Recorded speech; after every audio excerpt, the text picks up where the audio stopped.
Quand tu dis que je vais atteindre mes objectifs, je vais être riche, ça ne veut rien, ce n'est pas un objectif, c'est un souhait. Quand tu dis que je veux être libre, c'est un souhait. Je veux être financièrement indépendant, c'est un souhait, ce n'est pas un objectif. Premier critère de base pour qu'un objectif soit, c'est un souhait soit un objectif, il faut que l'idée que tu as là soit matérialisée et écrite. Il faut que l'objectif soit écrit d'abord. C'est extrêmement important. Aux États-Unis, ils ont fait une étude à l'université de Yale.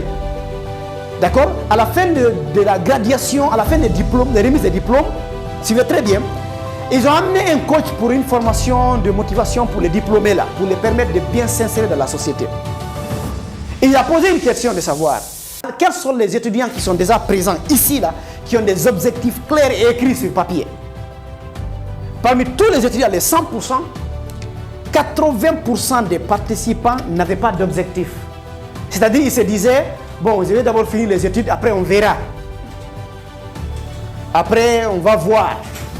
Ils ne se posent pas la question là d'abord, ils veulent finir les études. 80%. Et 17% de ces étudiants avaient des souhaits dans leur tête. D'autres disaient après je vais aller voir un cousin qui va m'insérer dans son entreprise de laboratoire, d'autres vont me faire comme ça. Ils avaient des souhaits, ils avaient des idées dans leur tête. 17%. Suivez très bien. Dans les 100%, seuls 3% des personnes qui étaient présentes dans la salle avaient des objectifs clairs, bien conçus et écrits. Et ils ont suivi les étudiants là pendant 25 ans après. Ils ont refait encore l'étude pour voir la différence entre les gens. Ils ont trouvé que, tenez-vous bien, les 3% qui avaient des objectifs concrets, précis et écrits, avaient plus de réussite sociale, avaient plus de postes de responsabilité que les 97 autres pourcents réunis. Les 3% avaient plus de réussite, de recherche, beaucoup plus d'argent. Leur patrimoine, leur fortune était plus que les 97 autres pourcents réunis. Ils ont tiré une conclusion de savoir que tant que ton objectif n'est pas encore écrit, ce n'est pas un objectif, c'est un souhait.